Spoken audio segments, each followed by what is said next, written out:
Yeah, so I'm gonna go through the books and say what I think about them one by one because I feel like it. I know no one's watching this. I'm just doing this for myself. So Hardboiled Wonderland, I read it. As I said, it's the book that got me into reading. So it does mean a lot to me. But now that I've reread it, I reread the new translation. There's a new uncut translation that is close to the Japanese version. The translation is phenomenal.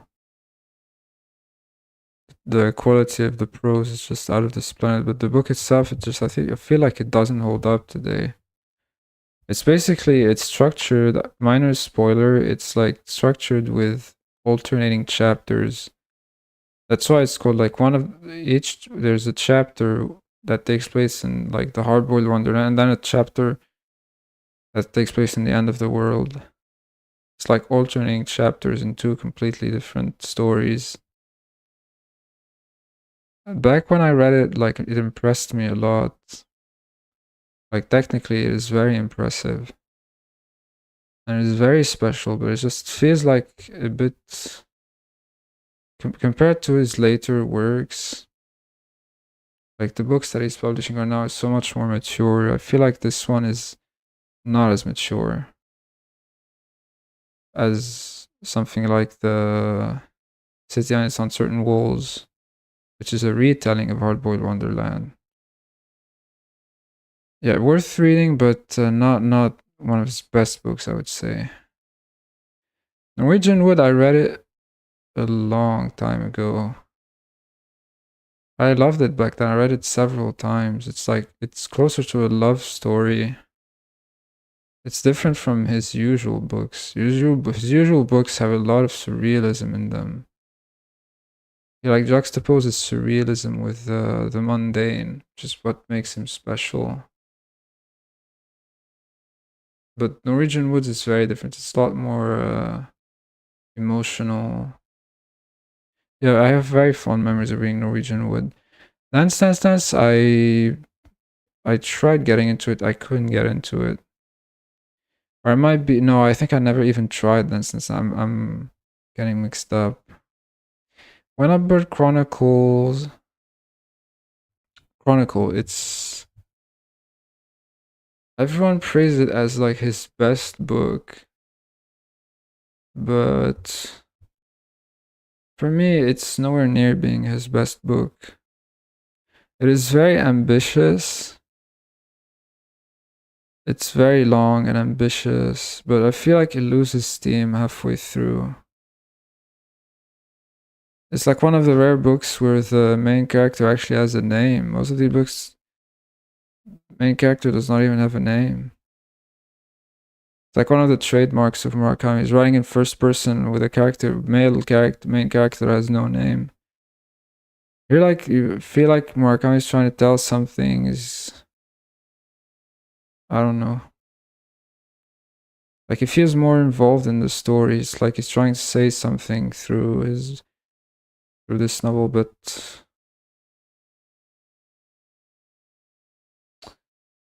I don't know. The ending is disappointing. I feel like it's way too long, and the surrealism is not very pleasing for me. Like some of the scenes felt a bit disgusting,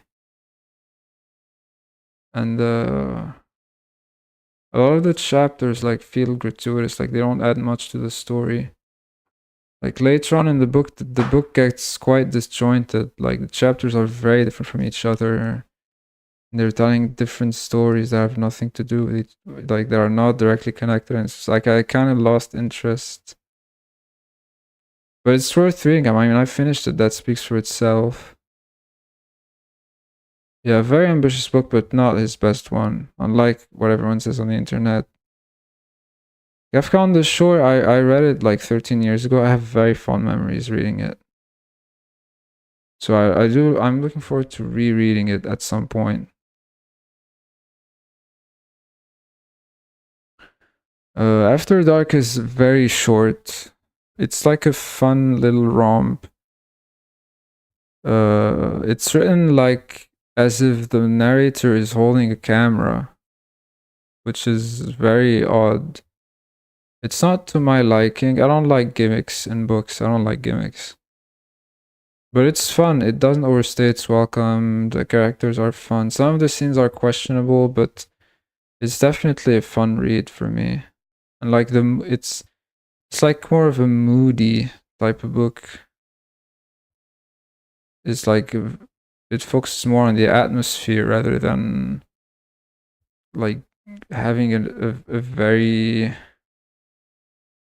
precise story. I know precise is a weird word to use, but yeah, it's more about the metaphors, like the vibes, the colors, like the descriptions of Tokyo in the book are very good. Like some of them are stayed with me. Like the images that they brought up in my mind are very vivid.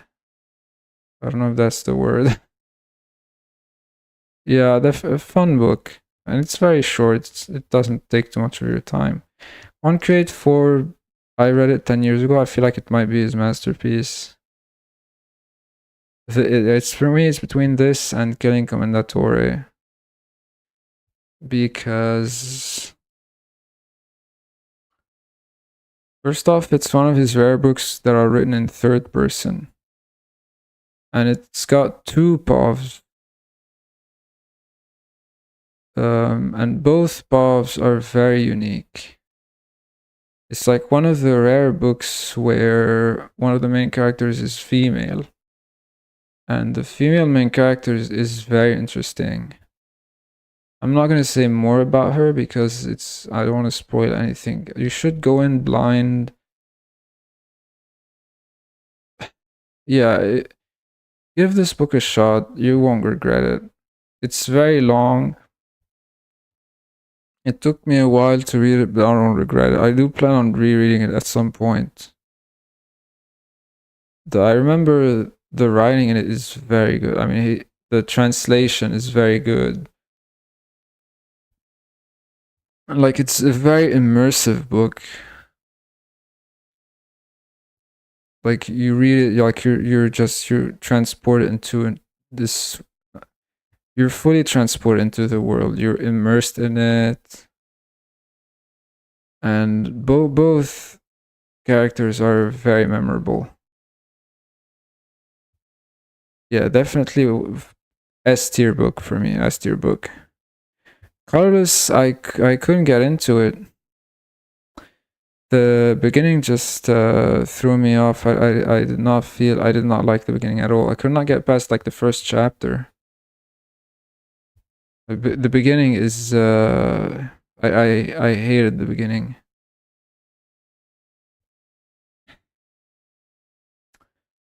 I don't know. The beginning felt like something I would have liked if I was like a teenager, but now that I'm much older, I could not get into it. But I do plan on giving it a second shot because I don't want to read all his recent books. Like, I've read all of them up to Kafka on the Shore, except for Colorless. Like, I've read everything that's from Kafka on the Shore onwards, except for Colorless. So I would plan on reading it, and it's got a very good rating on Goodreads. And it's short; it's not long. Commendatore for me is just S tier. S tier. Like, for me, the only book that can compete with it is 1Q84, and possibly The City and Its Uncertain Walls. Like, Commendatore is the kind of book, like, I didn't realize how much I loved it until I was done with it, and I realized like I miss looking forward to reading it every day. Like, every day I was just thinking about how I'm gonna be reading Commendatore. And the imagery in the book is so beautiful. The imagery, the surrealism, all the characters are interesting. Like, the scenes are all very vivid. I don't know, the book is just very special. And it's also a big love letter to The Great Gatsby. minor spoiler. Yeah, big love letter to Gatsby.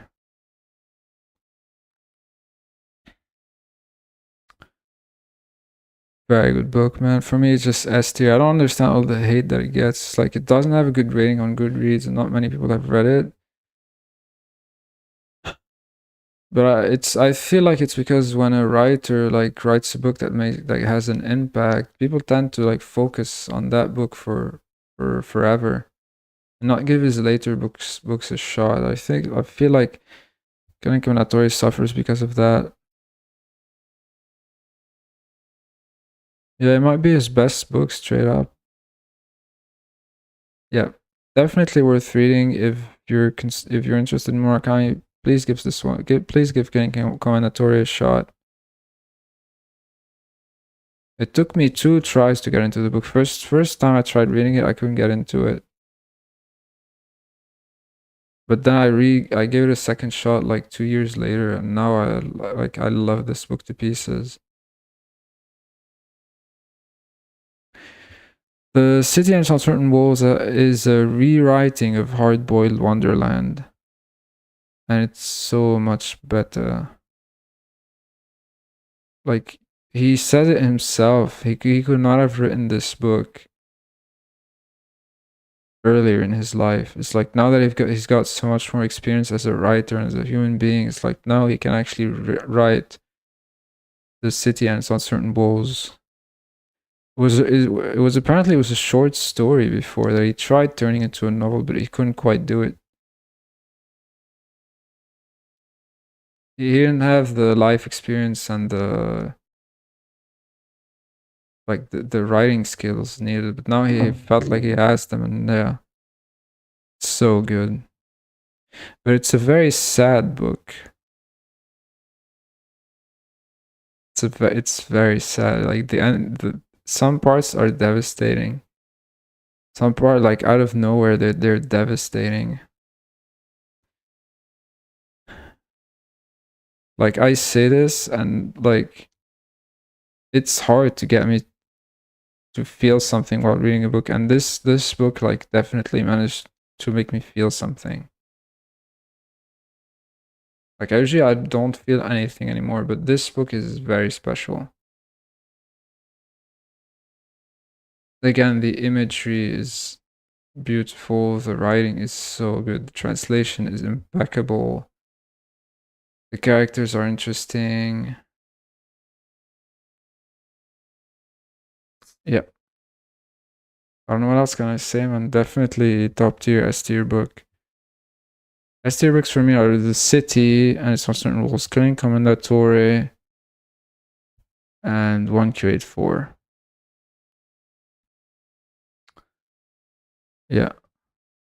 Definitely the best books that I've read from him. Yeah, I don't have much else to say because the other books, I did read some short stories of his, but I read them a long time ago. I don't remember them enough to talk about them. Like I read some from Men Without Women, they were very good, but I do plan on reading the rest of his books. And once I've read them, I might do a separate video, just a retrospective of Murakami. Even though it's gonna be like a departure from what I usually do on the channel, but I don't really care because I don't have any viewers anyways.